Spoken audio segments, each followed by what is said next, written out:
Imagina vivir en un mundo en ruinas, donde todo lo que conoces se desmorona y las sombras parecen ganar la batalla. Imagina que esa ruina no está en un imperio lejano, sino en tu propio hogar.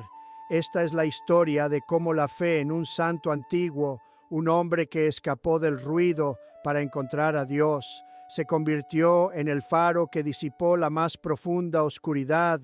Es la historia de San Benito de Nurcia y el poder de su Santa Cruz, una defensa que, según los fieles, actúa en el instante en que se invoca con fe. Mateo no era un hombre de grandes devociones. Vivía en un piso alto en Santiago de Chile, en el barrio de Providencia, irónicamente, pues sentía que la providencia lo había abandonado.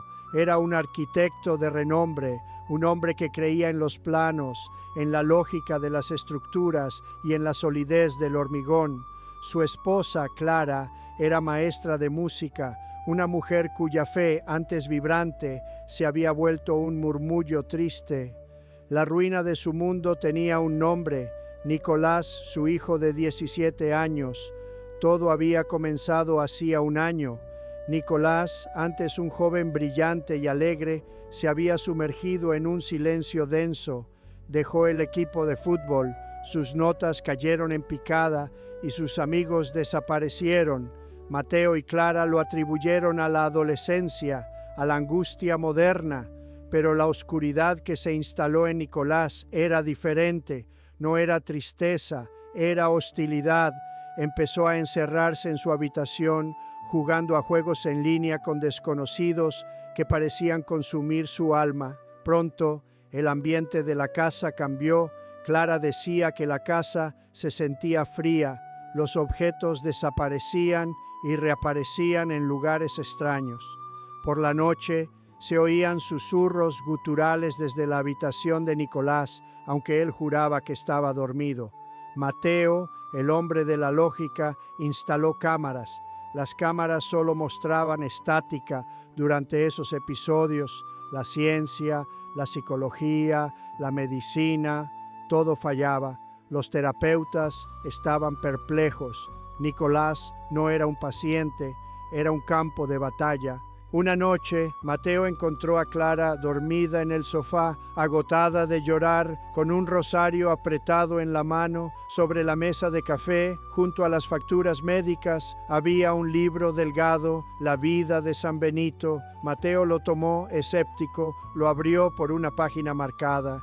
Leía sobre un joven nacido en Nurcia, Italia, alrededor del 480, en pleno colapso del Imperio Romano. Un joven enviado a Roma a estudiar, que huyó de la corrupción de la ciudad porque no quería fama ni poder, sino solo a Dios. Leyó sobre su soledad en una cueva de Subiaco durante 3 años, un tiempo de lucha espiritual, silencio y oración. Mateo sintió un escalofrío. Él también estaba en una cueva de desesperación en su propio apartamento de lujo, pero fue la siguiente historia la que detuvo su respiración. Leyó cómo Benito, ya siendo abad en Vicovaro, enfrentó a monjes de corazón endurecido.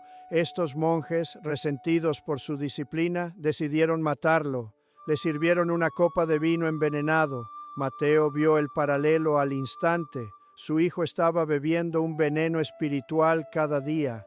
La historia continuaba. Benito, como era su costumbre, hizo la señal de la cruz sobre la copa antes de beber. En el instante de la bendición, la copa de cristal se hizo añicos, como si una piedra la hubiera golpeado. El veneno se derramó por el suelo. Mateo cerró el libro de golpe. La técnica secreta del título que había visto en un video no era una técnica, era fe. Era la autoridad de Cristo manifestada en la cruz. Clara se despertó. «¿Qué lees?» «Sobre el veneno», murmuró Mateo. «Clara, creo que necesitamos ayuda de otro tipo». Al día siguiente, Mateo no fue a la oficina, fue a la parroquia del barrio, una iglesia antigua de piedra. Buscó al párroco, un anciano sacerdote español llamado Padre Damián. Mateo, el arquitecto, el hombre de hechos, se sentó en la penumbra de la sacristía y por primera vez en su vida se quebró. Le contó todo, la frialdad, los susurros, la estática, el odio en los ojos de su hijo, el veneno. El padre Damián escuchó sin sorpresa. Cuando Mateo terminó, el sacerdote no le ofreció psicología, abrió un cajón y sacó una pequeña medalla de bronce. «Esto no es un amuleto, Mateo», dijo el padre Damián con voz firme. «Es un sacramental, un escudo, es la medalla de San Benito». Le explicó que la medalla era un signo de fe, un recordatorio de la lucha constante de Benito contra el mal.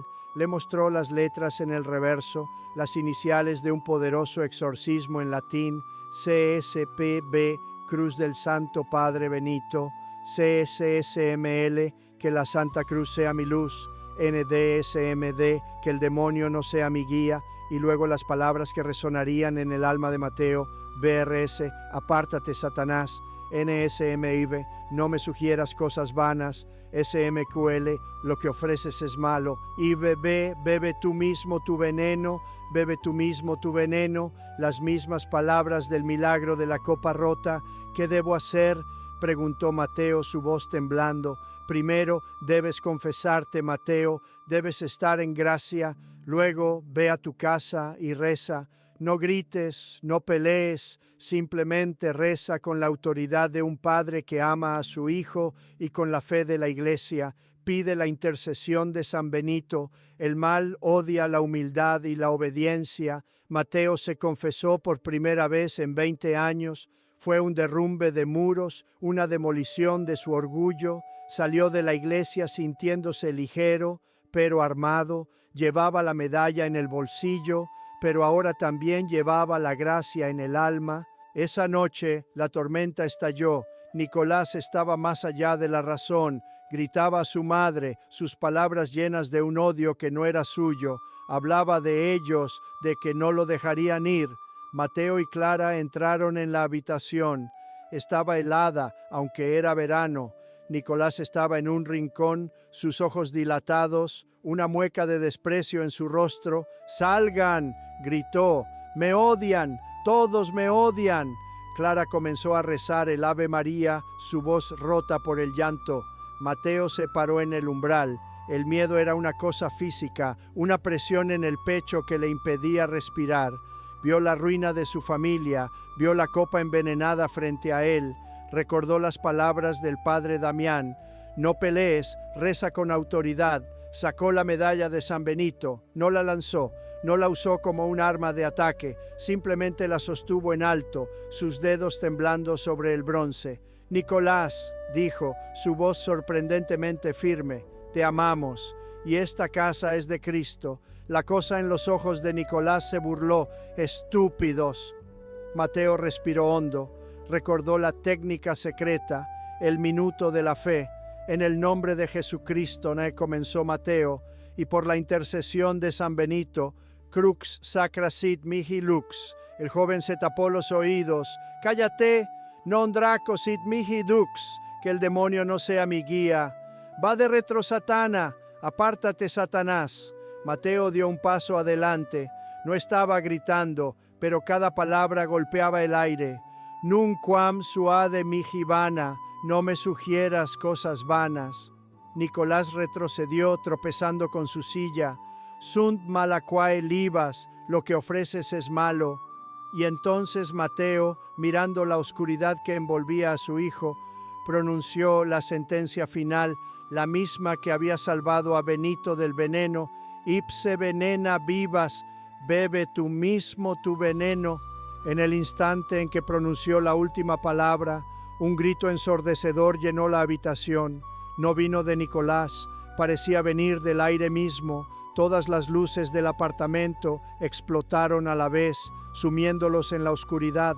Las ventanas vibraron y luego silencio, un silencio absoluto, denso.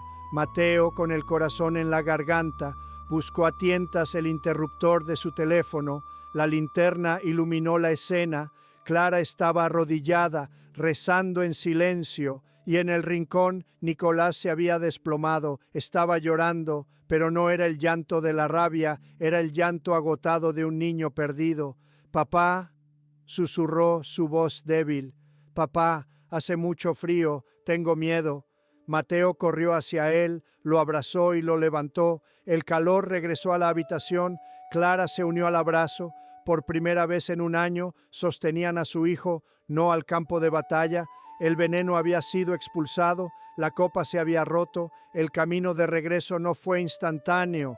Nicolás necesitó terapia, necesitó recuperar el tiempo perdido, pero la opresión se había ido. La casa que Mateo y Clara hicieron bendecir al padre Damián volvió a ser un hogar. Mateo, el arquitecto de la lógica, aprendió sobre la arquitectura de la fe.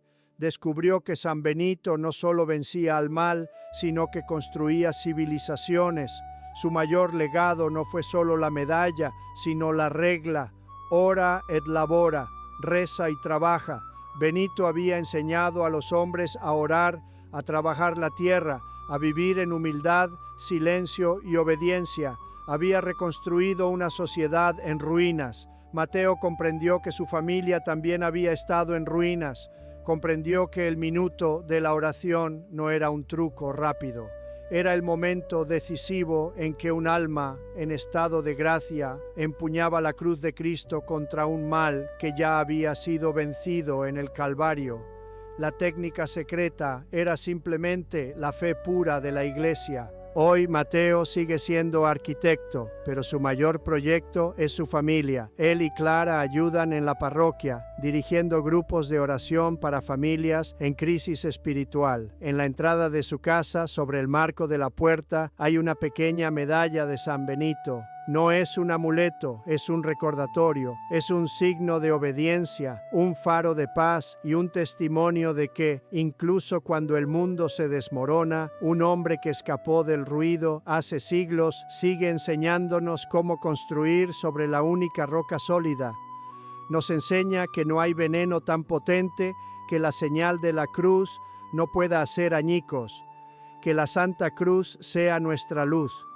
Que el Santo Padre Benito interceda por nuestros hogares y que la paz de Cristo que Él tanto buscó reine en nuestros corazones, que así sea.